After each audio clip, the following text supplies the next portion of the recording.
नमस्कार, Sridevi classes YouTube channel पर एक बार फिर आपका स्वागत है। हमारी प्लेलिस्ट इलेक्ट्रिकल मशीन डिजाइन में आज समझते हैं कुछ सोल्ड एग्जाम्पल की मदद से डीसी मशीन के डिजाइन्स को और जानते हैं किस तरह से हम मेन डायमेंशंस जो आर्मेचर की डायामीटर और कोर की लेंथ है उसकी कैलकुलेशंस करते हैं और नंबर ऑफ पोल की चॉइस किस तरह से बनाते हैं। तो शुरू करते हैं आज की वीडियो, लेकिन ध्यान रहे हमारी सारी स्टडी वीडियोस के लेसन नोट्स वीडियो की डिस्क्रिप्शन लिंक्स में अवेलेबल होते हैं, आप उन्हें डाउनलोड करके अपने स्टडीज में इस्तेमाल कर सकते हैं। शुरुआत एक ऐसी डीसी शंट मोटर की डिजाइन से करते हैं जिसकी पावर 50 एचपी है और वो 230 वोल्ट पे काम करते हुए 1400 आरपीएम पे रोटेट होती है। हमें इसकी आर्मेचर की डायामीटर और कोर की लेंथ कैलकुलेट करनी है। हमें इसके पोल के नंबर और पेरिफेरल स्पीड भी डिटरमाइन करनी है। डिजाइन कैलकुलेशन के लिए आर्मेचर के चारों तरफ एयर गैप में हम स्पेसिफिक मैग्नेटिक लोडिंग या एवरेज फ्लक्स डेंसिटी को 0.5 टेस्ला ले सकते हैं और स्पेसिफिक इलेक्ट्रिक लोडिंग इस मीडियम कैटेगरी की 50 एचपी मोटर के लिए हम 25,000 एम्पियर पर मीटर लेंगे। बताया गया है कि इस शंट मोटर की जो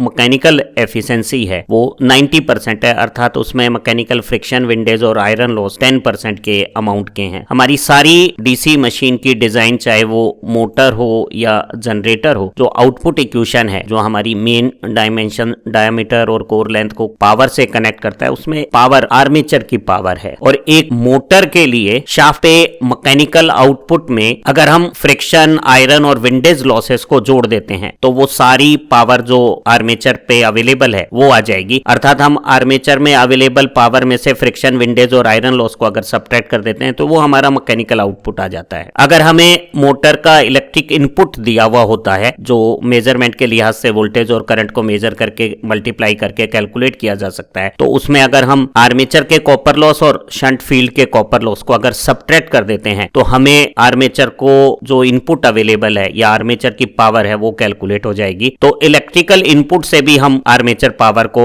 इस हरी हाईलाइट के रिलेशन से फील्ड और आर्मेचर के कॉपर लॉस इलेक्ट्रिकल इनपुट में सब्ट्रैक्ट करके आर्मेचर पावर निकाल सकते हैं। एक जनरेटर के लिए अगर हमें पावर रेटिंग दी हुई होती है तो वो उसका इलेक्ट्रिकल आउटपुट होता है और इलेक्ट्रिकल आउटपुट में अगर हम फील्ड और आर्मेचर कॉपर लॉस ऐड कर देते हैं तो वो आर्मेचर के द्वारा प्रोड्यूस्ड इलेक्ट्रिक पावर आउटपुट हो जाएगा। हालांकि हमें मैकेनिकल इनपुट मेजर करना मुश्किल है, पर अगर कोई कह दे कि एक जनरेटर का मैकेनिकल इनपुट पावर जो शाफ्ट पे अवेलेबल है वो दिया हुआ है तो उसमें से फ्रिक्शन, आयरन और विंडेज लॉसेस को सब्ट्रैक्ट करके हम आर्मेचर पावर जो मैकेनिकली अवेलेबल है उसे निकाल सकते हैं। तो हम एक जनरेटर की पावर को मैकेनिकल फॉर्मेट में और इलेक्ट्रिकल फॉर्मेट में दोनों तरीके से लिख सकते हैं। ध्यान रहे जो प्रश्नों में हमें यहाँ पावर रेटिंग दी हुई होती है वो अक्सर आउटपुट होता है और मेजरमेंट के लिहाज से इलेक्ट्रिकल पैरामीटर मेजर करना आसान होता है। तो किसी डीसी मोटर के लिए हम मैकेनिकल आउटपुट में फ्रिक्शन, आयरन और विंडेज लॉसेस को लगभग 8% मानकर ऐड करके आर्मेचर पावर निकाल सकते हैं। इसी तरह से एक जनरेटर के लिए जो उसका इलेक्ट्रिकल आउटपुट दिया हुआ है उसमें फील्ड और आर्मेचर कॉपर लॉस को 5 से 6% मानते हुए ऐड करके निकाल सकते हैं। हमें कहा गया है कि हमारी मोटर की मैकेनिकल एफिशिएंसी 90% है। हमें मशीन का आउटपुट 50 एचपी दिया हुआ है। हमने 50 एचपी को एसआई सिस्टम में एक मैट्रिक एचपी 0.746 किलोवाट के बराबर है। इसमें मैकेनिकल एफिशिएंसी का जब हमने डिवीजन किया तो ये हमारी आर्मेचर की इनपुट पावर आ गई है। डीसी शंट मोटर की आर्मेचर पावर में से मोटर की वोल्टेज का डिवीजन करके हमने आर्मेचर का करंट निकाल लिया है जो कैलकुलेशन करने पे 180.17 एम्पियर आया है। अगर ये सीधा करंट बिना ज्यादा बाइफर्केशन के कंडक्टर में भेजा जाए तो ये हमारी जो कंडक्टर करंट की अपर लिमिट है 200 एम्पियर उससे कम है। तो हम एक मिनिमम 2 पोल की मशीन जिसमें पैरेलल पाथ केवल 2 हैं उसके साथ भी चीजें डिजाइन कर सकते हैं। और अगर मशीन में पोल की संख्या 2 लें और ये 1400 आरपीएम पे चले तो सप्लाई फ्रीक्वेंसी 23.33 हर्ट्ज आएगी। अगर हम ऑप्टिमम डिजाइन के लिए, कॉस्ट सेविंग के लिए, आयरन और कॉपर की बचत करने के लिए अगर मशीन में 2 पोल की बजाय 4 पोल का कॉन्फ़िगरेशन यूज करते हैं तो उन्हीं आरपीएम पे हमारी जो रोटेटिंग आर्मेचर में मैग्नेटिक फ्लक्स के रिवर्सल की फ्रीक्वेंसी है उसे अगर हम कैलकुलेट करें तो वो डबल 46.66 हर्ट्ज आई है। ये भी 50 हर्ट्ज से कम है तो अलाउड है, हम एक 4 पोल की मशीन डिजाइन कर सकते हैं। अगर इसी मशीन में हम 6 पोल लेते तो ये जो रोटर में फ्लक्स रिवर्सल की फ्रीक्वेंसी है वो 70 हर्ट्ज, हमारी प्रेस्क्राइब्ड 50 हर्ट्ज की अपर लिमिट से ज्यादा होने पे रोटर में आयरन लॉस अननेसेसरी ज्यादा होने से हमें परेशानियां होगी, इसलिए हम इस डिजाइन में 6 पोल की मशीन नहीं यूज कर सकते। तो हमने ऑप्टिमम सॉल्यूशन के लिहाज से यहाँ 4 पोल की डिजाइन स्वीकार कर ली है। इस डिजाइन प्रॉब्लम में स्पेसिफिक मैग्नेटिक लोडिंग आधा टेस्ला और specific electric loading 25,000 ampere per metre दी हुई है। उनकी मदद से हम यहाँ स्पेसिफिक मैग्नेटिक लोडिंग और स्पेसिफिक इलेक्ट्रिक लोडिंग की वैल्यू से आउटपुट कोएफिशिएंट की कैलकुलेशन कर सकते हैं। वैल्यूज बी एवरेज की जगह आधा टेस्ला और ampere conductor per unit length की जगह 25,000 लिखने पर हमारा जो आउटपुट कोएफिशिएंट है दी गई मोटर के लिए वो 123.37 किलोवाट पर मीटर क्यूब पर रिवोल्यूशन पर सेकंड आ गया है। इसका इस्तेमाल हम आउटपुट इक्वेशन में आर्मेचर पावर को मेन डायमेंशन आर्मेचर की डायामीटर और कोर की लेंथ के साथ कनेक्ट कर सकते हैं। यहाँ n रिवोल्यूशन पर सेकंड है। पीए की जगह हम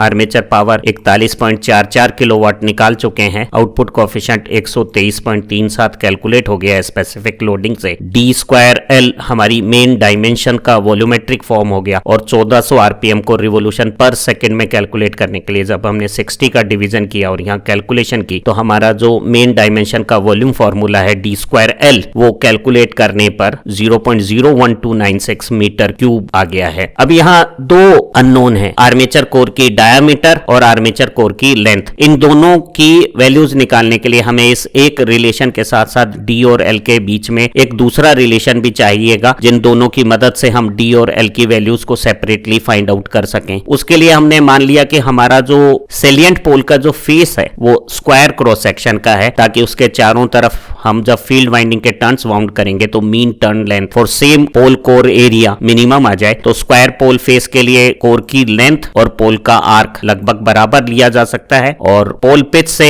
अगर पोल आर्क को 70% मान लिया जाए और हमें पता है कि अगर आर्मेचर डायमीटर डी है तो पूरी सरकमफेरेंस पाई डी में 4 पोल की डिजाइन के साथ पर पोल जो सर्कुलर सरकमफेरेंस आई है वो पोल पिच आ गई है और पोल पिच का 70% अगर पोल आर्क और पोल आर्क और कोर की लेंथ सेम हो तो लेंथ और डायमीटर में ये जो रिलेशन है और ऊपर जो डी और एल के बीच में वॉल्यूमेट्रिक रिलेशन है इन दोनों की मदद से हम डी और एल को सेपरेट करेंगे। हमने आउटपुट इक्वेशन से आर्मेचर पावर और आउटपुट कोएफिशिएंट की मदद से डी स्क्वायर एल का ये वॉल्यूम रिलेशन निकाल लिया है और स्क्वायर पोल फेस से पोल कोर की लेंथ को पोल आर्क के बराबर और पोल आर्क को 70% पोल पिच के और पोल पिच पूरी सर्कुलर सरकमफेरेंस में पोल का डिवीजन करने पर हमने एल और डी में ये जो दूसरा रिलेशन रखा है उससे इस फॉर्मूले में एल की जगह हमने डी का रूप रख के डी क्यूब का एक एक्सप्रेशन निकाल लिया है और डी क्यूब के इस एक्सप्रेशन में 0.01296 में 0.5498 का डिवीजन करके हमने जब क्यूब रूट निकाला है तो आर्मेचर की डायामीटर आ गई है 0.2867 मीटर या 28.67 सेंटीमीटर। इस कोर डायामीटर का इस्तेमाल आर्मेचर कोर की लेंथ निकालने में किया जा सकता है। डी डायामीटर से हमारी सर्कुलर कोर पेरिफेरी पाई डी हो गई है पर पोल ये पोल पिच आ गई है। पोल पिच का 70% पोल आर्क हो गया है। पोल आर्क के बराबर आर्मेचर लेंथ 0.1567 मीटर या 15.67 सेंटीमीटर आ गई है। तो हमारी जो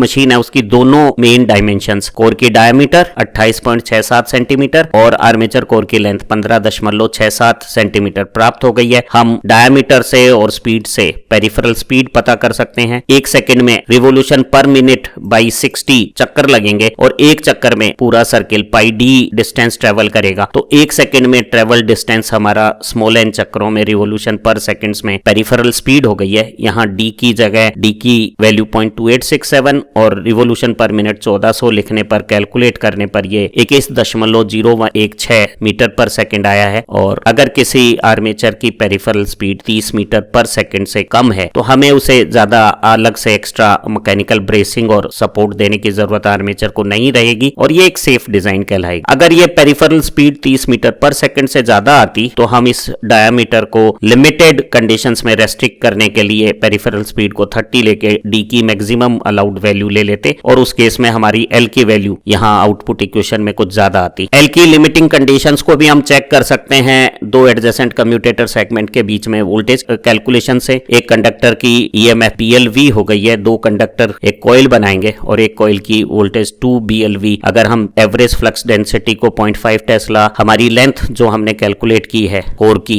एक्टिव आर्मेचर लेंथ उसे 0.1567 मीटर लिखें, पेरिफेरल स्पीड हम 21 मीटर पर सेकंड निकाल चुके हैं तो ये वैल्यू 3.3 वोल्ट काफी कम आई है। तो लेंथ क्योंकि ज्यादा नहीं है इसलिए हमें कम्यूटेटर सेगमेंट के बीच में स्पार्क ओवर की कोई ज्यादा समस्या इस डिजाइन में नहीं रहेगी। ये peripheral speed, sparking conditions, frequency, सभी क्राइटेरिया से एक सेफ डिजाइन है। एक दूसरा एग्जांपल लेते हैं। हमें एक 5 किलोवाट का 220 वोल्ट पे 4 पोल और 1500 आरपीएम का डीसी शंट जनरेटर डिजाइन करना है जिसके पोल फेस स्क्वायर हैं। हमें पोल आर्क में मैक्सिमम गैप डेंसिटी 0.65 टेस्ला दी हुई है। ध्यान रहे, इस लैंग्वेज को समझिएगा। ये स्पेसिफिक मैग्नेटिक लोडिंग नहीं है जो पूरी पोल पिच में एवरेज फ्लक्स डेंसिटी को कहते हैं। ये सिर्फ पोल आर्क में जो कंसंट्रेटेड, यूनिफॉर्म और मैक्सिमम गैप डेंसिटी होती है उसकी वैल्यू है। स्पेसिफिक इलेक्ट्रिक लोडिंग की वैल्यू हमें दी गई है। छोटी मशीन है तो ये मिनिमम 15,000 एम्पियर पर मीटर की कोटि की है। हमें मशीन की मेन डायमेंशन, आर्मेचर कोर की डायमीटर और कोर की लेंथ ज्ञात करनी है। बताया गया है कि हमारा जो फुल लोड पे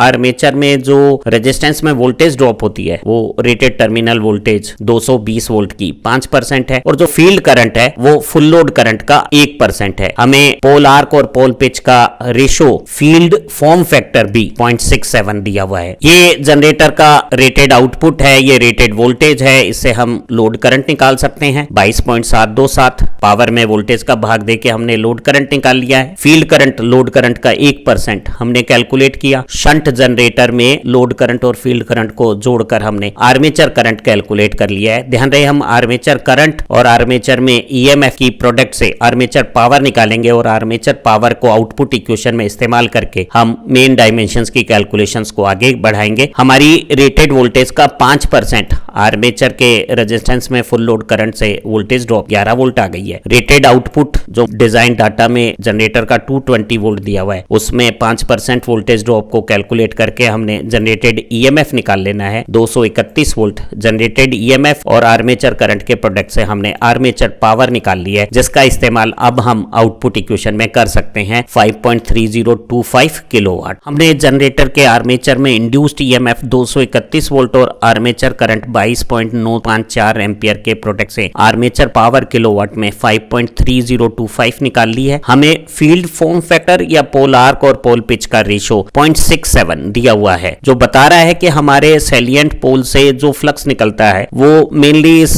पोल आर्क में, पोल शू के टिप से बने हुए इलाके में जो पूरी पोल पिच का 67% है उसमें कंसंट्रेट होकर यूनिफॉर्म मैक्सिमम डेंसिटी बना लेता है और पूरी पोल पिच पे जो एवरेज फ्लक्स डेंसिटी आती है जिसे हम स्पेसिफिक मैग्नेटिक लोडिंग कहते हैं वो फील्ड फॉर्म फैक्टर को पोल आर्क में मैक्सिमम गैप डेंसिटी से मल्टीप्लाई करके जब हमने कैलकुलेट किया तो ये फिगर हमें 0.65 टेस्ला दिया हुआ था। प्रोडक्ट करने पे ये average air gap flux density या स्पेसिफिक मैग्नेटिक लोडिंग 0.4355 टेस्ला आ गई है। अब हम स्पेसिफिक मैग्नेटिक लोडिंग और स्पेसिफिक करंट लोडिंग की वैल्यू को जो हमें न्यूमेरिकल में पहले से दी हुई है और स्पेसिफिक मैग्नेटिक लोडिंग हमने कैलकुलेट की है फील्ड फॉर्म फैक्टर की मदद से, जो पोल आर्क और पोल पिच का रेशियो है हमने आउटपुट कोएफिशिएंट की कैलकुलेशन कर ली है और वो एमकेएस यूनिट में 64.525 किलोवाट पर मीटर क्यूब आरपीएस आ गया है। एक डीसी मशीन की डिजाइन में जो आउटपुट इक्वेशन है उसमें हमें आर्मेचर पावर मालूम है 5.3025 किलोवाट। आउटपुट कोएफिशिएंट की कैलकुलेशन हम कर चुके हैं। रिवोल्यूशन पर सेकंड 1500 आरपीएम पे हमने 60 एक मिनट में सेकंड का भाग देकर निकाल लेनी है। उससे हमें d2l मालूम हो जाएगा और d2l जो हमारी मेन डायमेंशन है आर्मेचर कोर की डायमीटर और आर्मेचर कोर की लेंथ, उनका जो ये वॉल्यूमेट्रिक रूप है वो आ गया है 0.003287 मीटर क्यूब। आउटपुट इक्वेशन से जो d2l का ये रूप आया है उसमें d और l को सेपरेट करने के लिए हमें d और l के बीच में आपस में एक और इंटर रिलेशन की जरूरत पड़ेगी और उस इंटर रिलेशन के साथ हम इस रिलेशन का उपयोग करके d और l को सेपरेटली पता कर सकते हैं और वो दूसरी d और l की इक्वेशन हमें पोल फेस की स्क्वायर शेप से मालूम हो जाएगी। हमारे पास मेन डायमेंशंस का ये जो वॉल्यूमेट्रिक स्वरूप है d2l वो आउटपुट इक्वेशन से आ गया है और अगर हम स्क्वायर पोल फेस को अज्यूम करें तो पोल कोर की लेंथ और पोल आर्क को बराबर लिया जा सकता है। पोल आर्क पोल पिच का 67% है और पोल पिच पूरी सर्कुलर सरकमफेरेंस में 4 पोल के केस में πd/4 हो गई है और इस कैलकुलेशन से हम कोर की लेंथ और कोर की डायामीटर में एक रिलेशन निकाल सकते हैं। डी स्क्वायर एल के इस रिलेशन में एल को डी के रूप में रखा जा सकता है और जो डी क्यूब का रूप आया है उसमें 0.003287 जो डी स्क्वायर एल का रूप है उसमें ये मल्टीप्लायर 0.52643 उसका डिवीजन करके क्यूब रूट लेने पे दिए गए डीसी जनरेटर की आर्मेचर कोर डायामीटर 0.186 मीटर आ गई है, 18.6 सेंटीमीटर। डी का मान रख के हम एल निकाल सकते हैं या पोल पिच का 67% निकालकर हम आर्मेचर की लेंथ निकाल सकते हैं और वो आ गई है 0.098 मीटर या 9.8 सेंटीमीटर। हम पेरिफेरल स्पीड की कैलकुलेशंस कर सकते हैं। एक रोटेशन में हम सर्कुलर सेक्शन पाई डी पार करेंगे और एक सेकंड में n/6t रिवोल्यूशन होंगे, तो एक सेकंड में तय की गई दूरी हमारी पेरिफेरल स्पीड अगर हमने डी और कैपिटल एन की वैल्यू यहां रखी और रिजल्ट्स निकाला तो ये 14.6 मीटर पर सेकंड आ गया है, जो हमारी मैक्सिमम लिमिट जो परमिसिबल है 30 मीटर पर सेकंड उससे काफी कम है। तो हमें ऐसे आर्मेचर के लिए कोई स्पेशल मैकेनिकल सपोर्ट या ब्रेसिंग की जरूरत नहीं पड़ेगी। हम दो कम्यूटेटर सेगमेंट के बीच में वोल्टेज भी निकाल सकते हैं 2 BLV और average flux density, core length